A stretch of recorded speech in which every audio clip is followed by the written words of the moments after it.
اچھے ہو جاؤ گے، تم خود اچھے ہو جاؤ گے، چونکہ صحبت کا اثر ہوتا ہے کہ نہیں ہوتا؟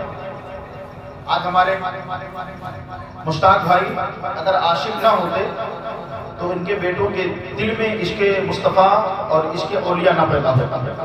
جب باپ عاشق ہے تو بیٹے بھی عاشق ہے، یہ بات ماننا پڑے گا۔ کمپنی ڈس ٹو ایفیکٹ، صحبت کا اثر ہوتا ہے، یہ مسئلہ سچ ہے کہ ہو جاتا ہے صحبت کا اثر، انسان تو کیا در و دیوار بدل جاتے ہیں، انسان تو کیا در و دیوار بدل جاتے ہیں۔ یہ صحبت، یہ نسبت، یہ اچھوں کے قریب ہونا یقیناً خود اچھا ہونا ہے۔ آج ہر کوئی کسی بزرگ کے آستانے پر جانا کیوں پسند کرتا ہے؟ اس کی سوچ یہی ہوتی ہے کہ چونکہ یہ اللہ کے محبوب ہیں اور اگر انہوں نے ہمیں مان لیا، انہوں نے اپنا محبوب کہہ دیا تو سمجھ لو ہم بھی محبوب ہو جائیں گے، اس لیے کہ محبوب ہی محبوب بناتا ہے۔ اگر مولانا بننا ہے تو مولانا کے پاس جاؤ گے، انجینئر بننا ہے تو انجینئر کے پاس جاؤ گے، ڈاکٹر بننا ہے تو ڈاکٹر کے پاس جاؤ گے۔ تو اسی طریقے سے خدا کا محبوب بننا ہے تو خدا کے محبوب کے پاس جاؤ گے۔ خدا کے اگر سچا بننا ہے تو بے ایمان تم کو سچا بنائے گا، جس نے خود بھائی کا حق مارا ہو، جس نے خود پڑوس کا بگہا جو ہے ہڑپ لیا ہو، وہ ایمان کا تمہیں کیا پاٹ پڑھائے گا؟ ہاں، اگر تم سچائی ایمانداری کا پاٹ پڑھنا چاہتے ہو تو جاؤ مختوم اشرف جہانگیر سمنانی کی بارگاہ میں، وہ بتائیں گے ترک دنیا کی لذت کیا ہے، وہ تم کو بتائیں گے کہ مال و متاع کو ٹھوکر لگانے کا فائدہ کیا ہے۔ مختوم اشرف جہانگیر سمنانی سے پوچھا گیا، حضور آپ نے تخت و تاج کو کیوں لات مار دیا؟ آپ نے فرمایا تم ظاہر دیکھ رہے ہو، میں باطن دیکھ رہا ہوں۔ تم ظاہر دیکھ رہے ہو، میں باطن دیکھ رہا ہوں۔ بس ایک حکومت کو اشرف نے اپنے ٹھوکر سے جب ٹھکرایا ہے تو اللہ نے ایک عالم کی حکومت کو، محدود علاقے کی حکومت کو جب اشرف نے اپنے ٹھوکر سے، اپنے قدموں سے جب اشرف نے اسے ٹھکرایا ہے تو اللہ نے کئی عالم پر اشرف کو تسلط عطا فرما دیا۔ اگر میں چاہوں تو ہوا رک جائے، میں چاہوں تو دریا کا پانی رک جائے، میں چاہوں میں جسے جو چاہوں عطا کر دوں، اگر میں چاہوں تو مورتی میں جان پیدا کر دوں، میں چاہوں تو جس میں جان نہیں ہوتی اس میں جان پیدا کر دوں۔ ایک ظاہری حکومت، ظاہری طاقت کو ہم نے ٹھوکر لگائی، اللہ نے ایسی باطنی اور روحانی طاقت عطا فرمائی ہے کہ آج پوری دنیا میں اشرف کا نام ادب و احترام کے ساتھ لیا جا رہا ہے۔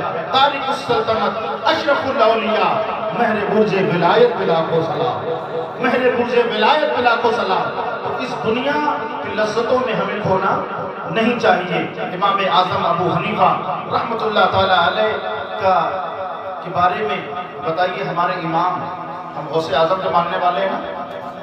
ماننے والے ہیں؟ کتنے لوگ ماننے والے ہیں؟ سبھی لوگ الحمدللہ سب لوگ ماننے والے ہیں، لیکن کچھ لوگوں نے آدھا ہاتھ اٹھایا، تھوڑا ڈاؤٹ فل بات ہے۔ غوث اعظم کے ماننے والے ہیں، چاہنے والے ہیں، ان کی سیرت اور ان کی زندگی کا مطالعہ کریں۔ جب رات میں کھڑے ہوتے تھے نا، ایک پیر پہ پورا قرآن ختم کر دیتے تھے۔ آج ہمیں توفیق نہیں ہوتی ہے کہ باپ کی تیجا اور ماں کی تیجا اور 40واں کی محفل میں ہم قرآن پڑھیں۔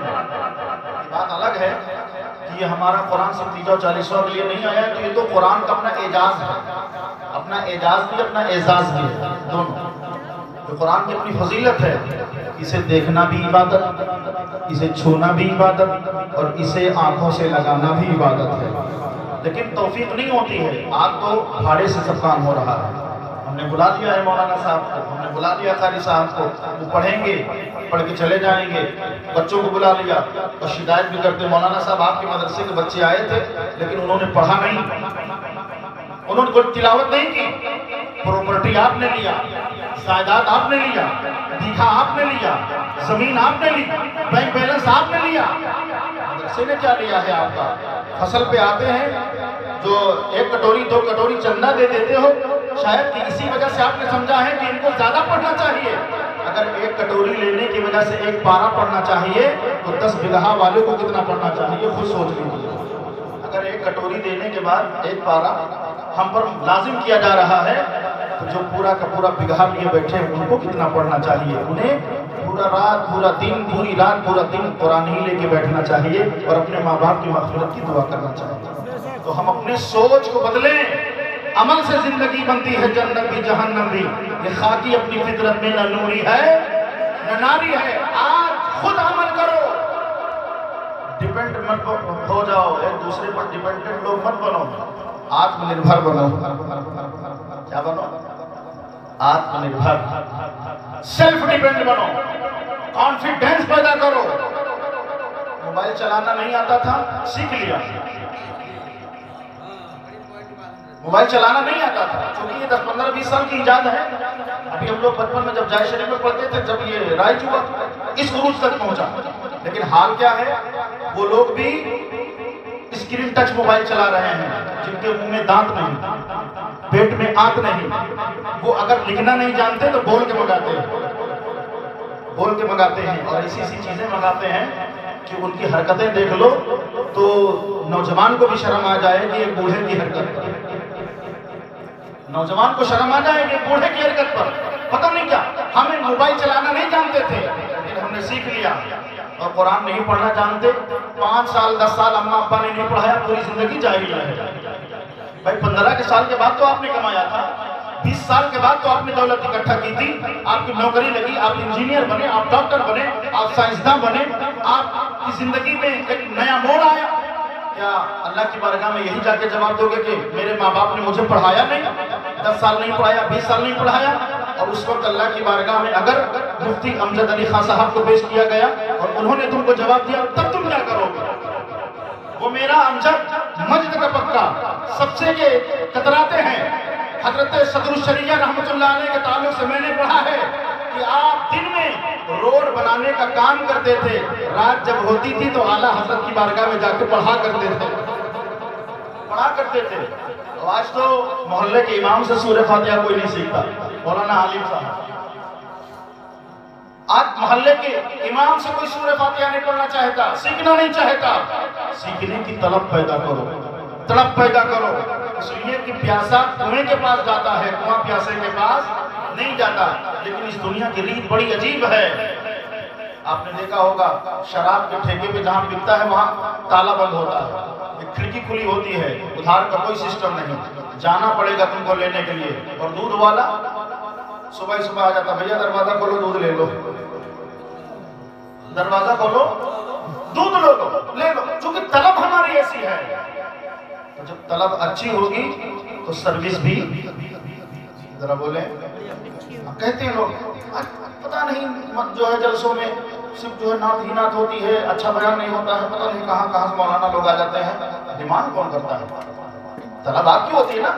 اچھا آپ بتائیے اس گاؤں میں کتنی دکانیں ہیں پرچون کی, کرانہ اسٹور کی کتنی دکانیں؟ لم سم پورے گاؤں کو تو نہیں بتا سکتے لیکن بتائیے کتنی؟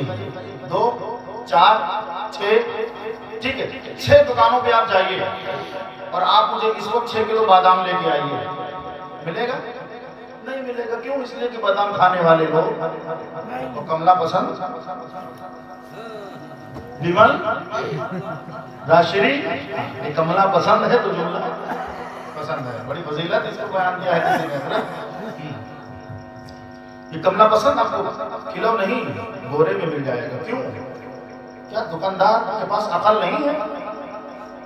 کیا جو دکان کھول کے بیٹھا ہے وہ بادام کی فضیلت سے واقف نہیں ہے کہ اس میں اومیگا 3 ہوتا ہے, یہ ہلکی غذا ہے, یہ شوگر والوں کو بھی سوٹ کرتا ہے, جن کو شوگر نہ ہو ان کو بھی سوٹ کرتا ہے, اسے ہر کوئی کھا سکتا ہے.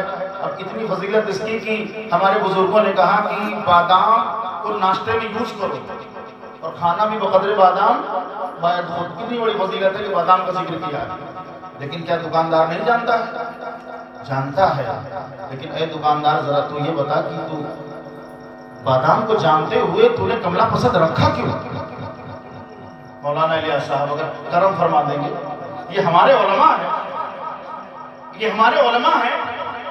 اگر یہ ہم سب مل کے آپ کو حکایت ادھر ادھر کی باتیں سنا سکتے ہیں تو آپ کا ڈیمانڈ ہوتا تو کیا قال اللہ قال رسول کی صدا ہم یہاں سے نہیں بلند کر سکتے؟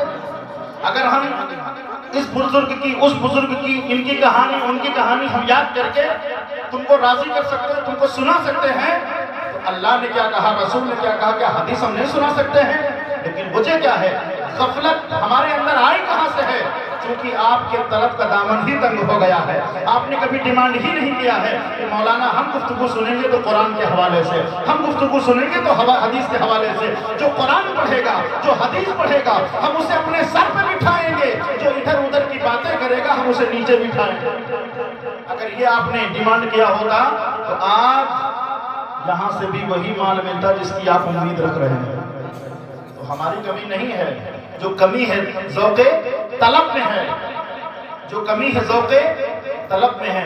تو یاد رکھنا عزیزان گرامی، ہمیں بہتر ہونا چاہیے، ہمیں اپنی سوچ کو، اپنے نظریات کو تبدیل کرنے کی ضرورت ہے۔ ہم غوث اعظم سرکار کے ماننے والے ہیں، جاننے والے ہیں۔ آخری بات میں بڑی تیزی کے ساتھ کروں اس لیے کہ ابھی کچھ اور پوائنٹس پر مجھے گفتگو کرنا ہے، ہمارے بھائی نے بہت فرمائش کیا ہے، اور حالانکہ یہ ساری چیزیں جو ہے فرمائش کی نہیں ہوتی، عملی طور پہ ہوتی ہیں، لیکن کہنا چاہیے، بتانا چاہیے، سمجھانا چاہیے۔ حضور غوث اعظم کی جب عمر شریف 4 سال 4 مہینہ 4 دن کی، 4 سال 4 مہینہ 4 دن کی ہوئی تو ماں نے کہا بیٹا بسم اللہ خوانی کی رسم ادا کرو۔ محلے کے مولانا صاحب کے پاس گئے، کہا مولانا صاحب ہمیں